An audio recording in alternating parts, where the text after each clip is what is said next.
안녕하세요, 올바람입니다. 오늘 투자의 생각은 테슬라에 대한 얘기를 잠시 또 해볼까 합니다. 블룸버그에서 테슬라가 작년에 700%, 이게 벌써 이제 작년이죠. 작년에 700% 이상 성장하면서 어떻게 보면 롤러코스터로 보이는 해였고 변동성도 매우 큰 시기를 겪었었습니다. S&P 500에 대한 쇼커버링 이후에는 굉장히 그 시점에 주가가 안착하면서 점점 더 상승해오는 모습들을 계속해서 보여줬는데요. 그 과정에서 로빈후드나 서학개미에게는 보람있는 시간이었고, 이 과정에서 또 다른 밀리어네어를 탄생한 많은 백만장자들이 탄생하게 되었습니다. 그들이 했던 일을 공통적으로 꼽자면 결국에 일찍 매수해서 바이앤홀드 작전으로 기다리는 일이었고, 나름의 신뢰와 신념을 유지하면서 변동성이 심한 때를 보고 견디는 일이었습니다. 이걸 보면서 드는 생각이긴 했고, 이전에도 똑같은 생각이긴 했는데, 장투를 생각하고 일찍 매수해서 넣어두면 내가 조금 더 다른 의미로의, 원래는 안전마진이 이럴 때 쓰는 안전마진 얘기가 아닌데, 다른 의미로의 안전마진 개념을, 그러니까 일종의 버퍼, 안전망을 가질 수 있기 때문에 하락이 조금 오더라도 오래 버틸 수 있다고 생각합니다. 원래는 이제 안전마진이라는 개념 자체가 원래 기업에 대해서 내재적 가치를 분석을 함으로써 주가의 변동에 따라 이 내재적 가치보다도 밀려서 내려갔을 때 여기서 바이 더 딥, 포트폴리오에 조금 더 담음으로써 이만큼의 안전마진을 먹고 들어간다. 이 내용으로 투자하라는 것이, 이것이 워렌 버핏이고 이것이 제2의 워렌 버핏이라 불리는 세스 클라만, 그리고 가치 투자자의 거장인 벤저민 그레이엄의 내용이었습니다. 내재 가치를 파악해서 현재 주가보다 시장 가치가 저평가되었을 때 들어가는 것. 이것도 중요하겠지만 시장이 조금 예전과는 많이 달라졌다고 생각합니다. 그 센티멘털이 낮아지는 점이 생각보다 크지 않다는 점이죠. 과거의 주식시장은 개인이 주도하는 시장이었지만 지금 현대로 오면서 점점 더 기관들의 머니플로우가 높은 상황으로 바뀌었습니다. 올해는 조금 더 예외적인 상황이죠. 좀 더 현실적으로 제가 자주 쓰는 안전마진 얘기는 여러분들의 계좌에 플러스로 몇 퍼센트 빨간불이 들어와 있어야 상대적으로 오래 버틸 수 있다는 얘기입니다. 어떻게 보면 일종의 버퍼 얘기죠. 똑같이 변동성의 크기가 크더라도 내가 이미 어느 정도 벌어놓은 게 있기 때문에 버틸 수 있다고 생각하는 힘입니다. 이런 식으로 예를 들어서 내가 $200에 매수하였고 시간이 꽤 지나 기업의 주가는 대략 400까지 올라온 상황. 주가는 $400인데 변동성에 따라서 350이 될 수도 있고 450이 될 수도 있겠죠. 그러나 이 안전거리만큼은 내가 이미 확보한 금액이라고 생각하고 조금 더 여유롭게 생각하면 버틸만 합니다. 그래서 9월장에 테슬라가 많이 떨어져서 대략 $300 정도가 됐을 때에도 심적으로 큰 변동은 없었습니다. 그래서 오르는 주식일 때는 많이 올랐다고 팔거나 나가면 그 순간은 좋은데 조금의 문제가 있습니다. 배가 어느 지점에서 닻을 내렸을 때 그 닻을 묶은 줄 기준에서만 움직일 수 있듯이 내가 팔았던 숫자, 내가 샀던 숫자에 대해서 자꾸 신경 쓰게 되기 때문에 기준점 편향, 앵커링 효과가 생기기 때문에 이 재진입이 좀 어렵습니다. 이거는 반대의 논리로도 똑같이 발생합니다. 오르는 주식이 아니라 내려가는 주식에도 발생하죠. 예를 들어서 고점을 기준으로 생각하게 되는 겁니다. 최고가에 비해서 하락세에 있는 종목에 대해서 매력을 느끼게 되는 방향이죠. 그 기업의 주가 하락이 펀더멘털 약화 때문인지 아니면 전체의 투자 심리 때문에 그런 것인지, 만약에 투자 심리 때문에 그런 것이 맞다면은 맞은 선택을 한 것이겠지만 그렇지 않다면 상당한 자금 손실을 보게 될 겁니다.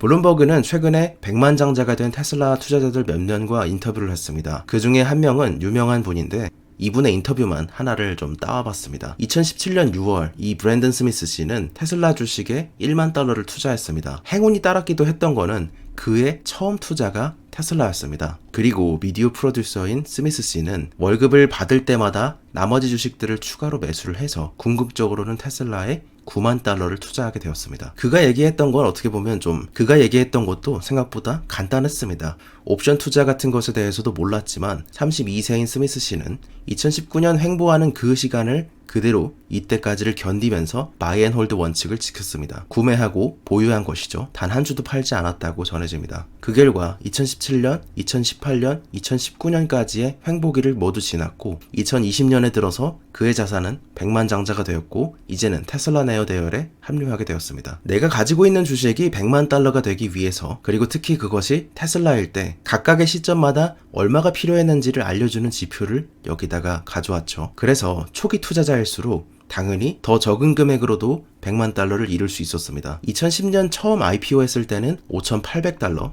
모델 3가 나왔던 2016년 그 후 약 1년 후를 봤을 때도 94,900달러 정도면은 현재 기준으로 100만 달러를 이룰 수 있었죠. 100만 장자가 됐던 테슬라 네어, 브랜든 스미스는 테슬라가 보여줬던 광풍을 설명해주는 사례로서 하나로 남았습니다. 그가 보여준 12월 9일 트윗에 올라와 있죠. 그리고 이제 최근의 뉴스 중에 하나는 테슬라가 테슬라 세미와 관련해서 기가 네바다에서 2가지 잡을 커리어를 채용하기 시작했습니다.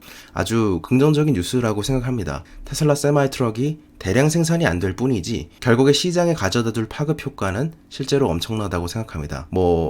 예전에 빌 게이츠도 그런 얘기를 좀 하곤 했지만 배터리로서도 트럭을 대체할 수 있다. 디젤 트럭을 대체할 수 있다.